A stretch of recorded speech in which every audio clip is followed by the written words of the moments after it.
आजू जनकपुर में माड़वा लागे सुभगह सोहावन। आजू जनकपुर में माड़वा लागे सुभगह सोहावन। हरियर बसवा काटाई के होला मारो छावावन। हरियर बसवा काटाई के होला मारो छावावन।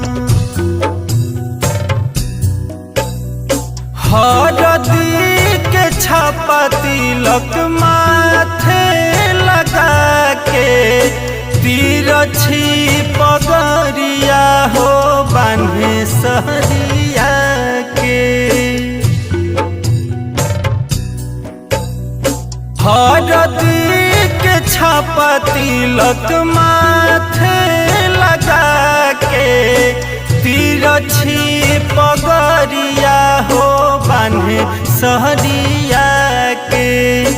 आम के पलौआ भैया बान्हेल हो लागे बड़ी मन भावन।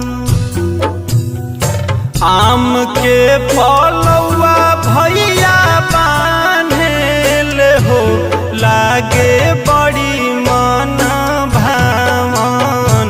हरियर बसवा काटाई के होला मारो छावावन।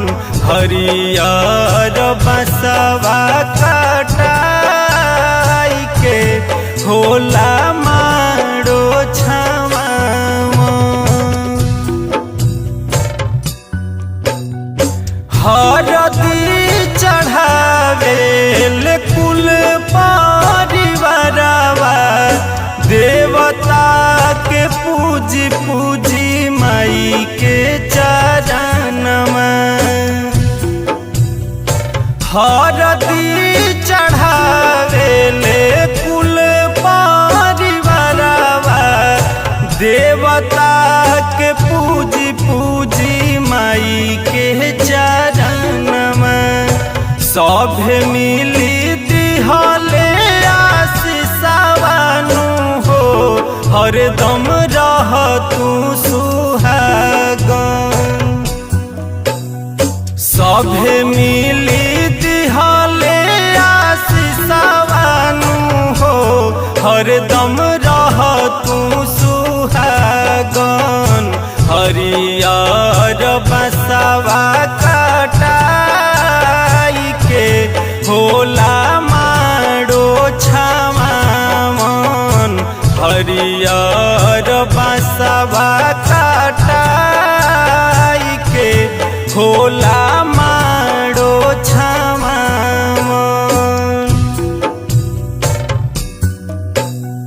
माता जानकी रघुवीर विवाहु गावे सब गीत मिली अधिक उछाहु। माता जानकी रघुवीर विवाहु गावे सब गीत मिली अधिक उछाहु। बरनी ना जाई खुशी कतनानु हो अजित गाई भैले पावन। बरनी ना जाई खुशी के तनानु हो अजित गाई भैले पावन। हरियर बसवा काटाई के होला मारो छावावन। हरियर बसवा काटा